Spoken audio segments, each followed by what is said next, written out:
Welcome to Being at Home with George. And I'd like to begin the way we always begin with this idea of accepting whatever comes up, saying yes to it, embracing it, and at the same time, generating the hope.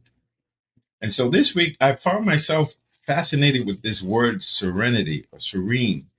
And I was thinking about it, and I realized because of my anniversary coming up, it reminds me of what happened to me the day I got out of the detox and I went back to work. And all of a sudden, even though I had been in detox for 21 days, I was overcome with this obsession, compulsion to use. And so what I did was I went into the bathroom and then I started reciting the Serenity Prayer. God grant me the serenity to accept the things I cannot change, the courage to change the things I can, and the wisdom to know the difference. And lo and behold, after a while of using it as a mantra, the obsession was removed from me. So it was an amazing experience because I had never experienced having a full blown obsession without using. But this time it was different and it just changed the mood, changed the attitude. And I started reflecting on it. And I realized that serenity is a result of what? It's a result of accepting the things I cannot change, having courage to change the things I can, and the wisdom to know the difference between what I can and cannot change. That's how serenity comes about. And it's interesting because serenity is like the eye of the hurricane. And the eye of the hurricane, you don't really notice that unless you're in the middle of a storm.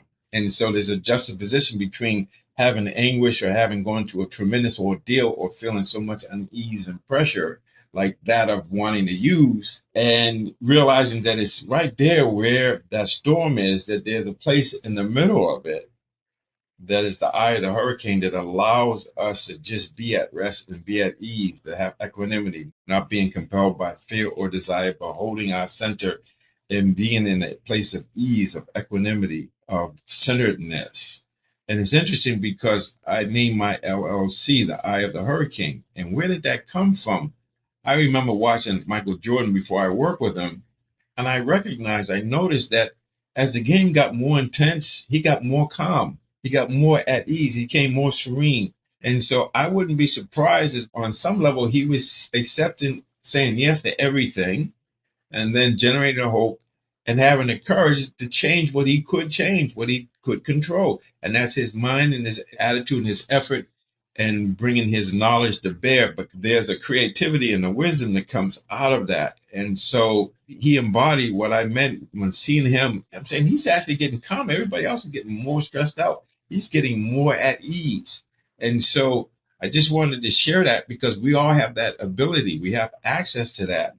And I'm reflecting on it. Why? Because reflecting on experience is how we get to understand it. So I'm seeking to understand, why was I able to do something I was never able to do by being able to get the serenity from accepting the things I cannot change and the courage to change the things I can and the wisdom to know, should I focus on what I can control, focus on what I can control? And by focusing on what I can control, there's a serenity, there's an ease, there's a grace that comes with that.